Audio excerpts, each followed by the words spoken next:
Thank you, Ahmed.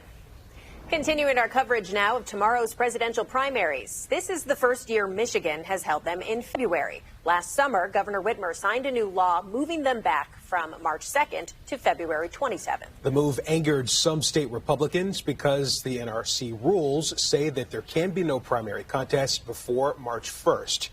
Now, there's some confusion about the voting process this week. So we're going to try to clear that up right now. So joining us in studio is David Dulio, a political science professor at Oakland University. Thanks for being here today. Thanks for having me back. So let's break this down. As we mentioned, this is earlier than Michigan is used to voting in the primaries. And then you have sort of the added complicating factor on the Republican side. You have both a primary and a convention this weekend. So can you kind of break this down for us? So it really goes back to the law that was passed last year by the Democratic legislature and signed by Governor Whitmer that scheduled the primary for tomorrow, February 27th.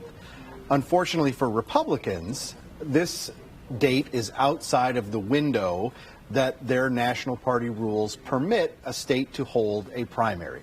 So in short, Democrats didn't do Republicans any favors, right? And they put them in a bit of a pickle where if they had the primary on the 27th, they would violate party rules and have to pay some penalties, have to pay a price for doing that, for breaking the rules. So the solution is to have the primary, but also have this convention or caucus on Saturday, March 2nd, which is in the allowable time frame. So we've got this hybrid system, which is not used often, but it's not unprecedented. And it just makes it a little bit more complicated for people to figure out, right? Thinking, well, I can go and vote, and then, well, what's this thing on Saturday? And I thought I voted, but who are these other folks that are participating? So it's a way around the problem that was created by the selection of this date by the Democrats. And, should note, too, that it was selected because this date fits within the Democratic Party rules. So it's a lot of inside baseball. Yeah, and with all these rules and technicalities in place, what does this mean for voters? Because I'd imagine this is pretty confusing. It can be. The voters just need to know that their chance to participate in the Republican or Democratic primary, if they haven't done so already through early voting or absentee ballot, is tomorrow.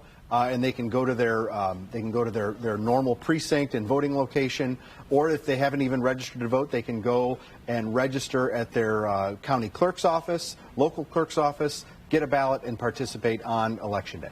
Now, turnout during primaries is generally not as significant as a general election. So what are you really going to be watching out for tomorrow? Well, I'm going to be watching a couple things related to turnout, right? I looked before coming on, and there were in 2020, the last Democratic competitive primary, we had about 1.6 million voters. And that'll be an important number to keep in mind relative to turnout tomorrow, if only because we can see how maybe Democrats are motivated, how enthusiastic they are. My guess is that they're not, simply because the outcome of tomorrow is not in question, right? Yeah. Joe Biden is going to win. The one element that is of interest, though, I think is how much of a push can uncommitted make, right? This effort by some here in Southeast Michigan, Mayor in Dearborn, Congresswoman Rashida Tlaib, to have folks come out and vote, not for Joe Biden, but in a protest against his policies around Israel and the war in Gaza. And this idea of voting uncommitted is just more inside baseball, but it's saying to voters, hey, go vote uncommitted, which would send the delegates from Michigan to the Democratic National Convention over the summer, not tied to President Biden, but open to voting for anybody. That's really the technical piece of it, but your viewers should know that it would be really a protest vote, again, over this really the policy in Israel. And we'll keep an eye on what percentage of the vote uncommitted gets. Yeah. In 2020, uncommitted got 1-2%.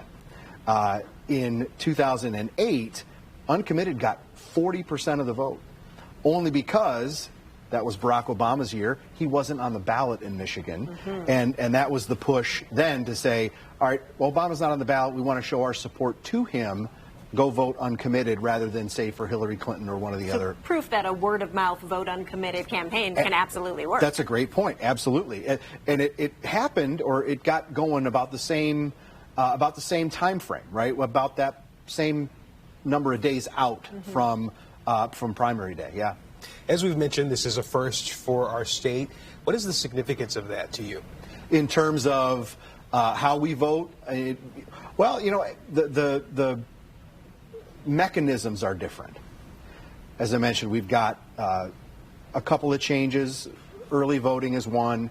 No excuse absentee ballot. A lot of voters are used to voting absentee. The early voting is a different thing altogether. I think it's been oversold, actually, as a way to increase voter turnout. What we know from all the evidence is that folks who vote early, we're going to vote anyway. So we don't see a huge increase in voter turnout.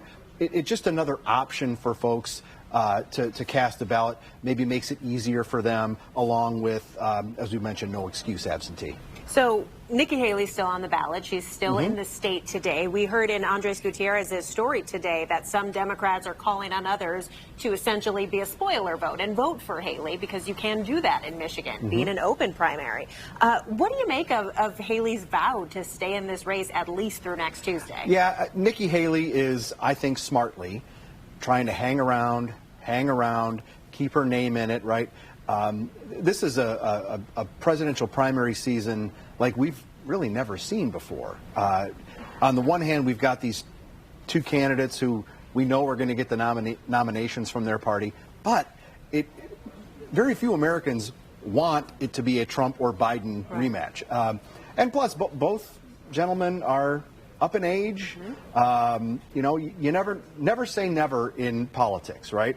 So should something crazy happen, Nikki Haley, by staying in, getting some delegates to that national convention, should something happen to Trump where he is not able to assume the nomination, she can plant a flag and say, look to me, I'm the one that was in this process throughout. I didn't quit. I stuck in it. I raised money, et cetera, et cetera.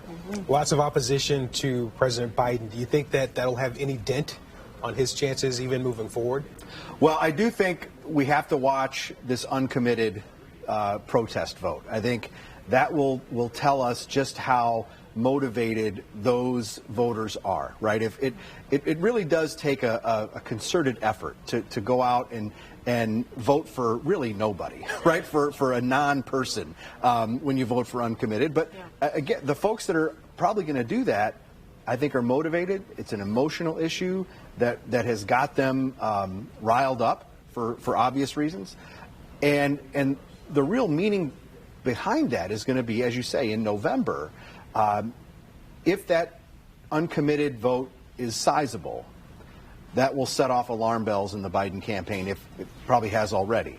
But what they're going to have to do is try to get those folks back, right? And we'll see what they might be able to do if they have to cross that bridge. Right. Well, time will tell very soon here. Oakland University professor David Giulio, as always, thanks for joining us. Thanks for having me.